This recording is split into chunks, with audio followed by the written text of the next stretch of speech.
কাৰো একো নাই, শেষ, মুঠতে শেষ। আমি বহুত পিছুৱাই গ'লো, আমি আগুৱাই যাব আৰু নোৱাৰিম, কেতিয়াও নোৱাৰিম। বহুত কিতাপ নষ্ট হৈ গৈছে, মূল্যৱান বহুত সম্পদ নষ্ট হৈ গৈছে। তো নমস্কাৰ গাইজ, আজি আমাৰ মাজত উপস্থিত আছে আমাৰ গোবিন ককা। যিহেতু বানপানী হৈ আছে অসমত, আপোনালোকে জানে।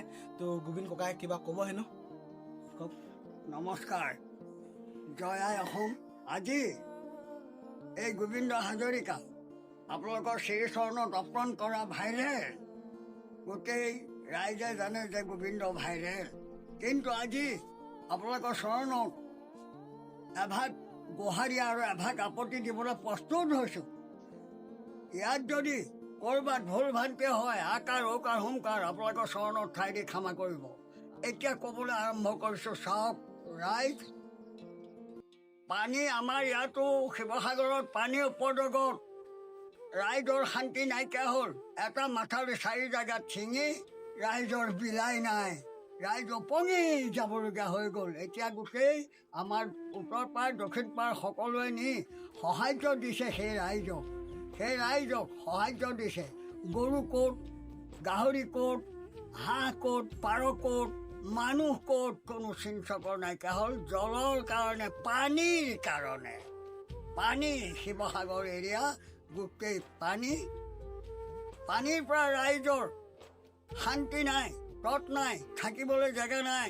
ছাতি লৈ বাম জেগা চাই ৰাস্তাত ছাতি লৈ আইসকল, পুৰুষ মহিলা, অকণ পোনা পোৱালিবিলাক ছাতি লৈ বহি আছে, বিলাই হৈ চকু পানী টুকি ঘৰ দুৱাৰ চব ডুবি গৈছে। অসমৰ বাহিৰৰ পৰা আহিছে যে হেল্প কৰিব, সিহঁতক কি ক'ব আপোনালোকে?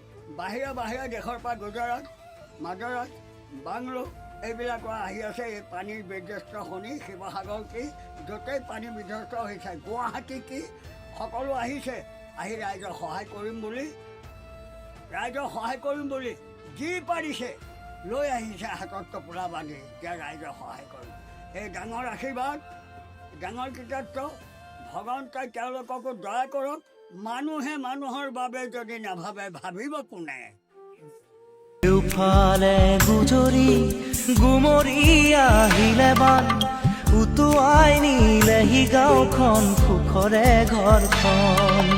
পলকতে উটি গ'ল গোহালিৰে গৰুহাল, পলকত নিয়তিয়ে মোক কৰিলে কঙাল।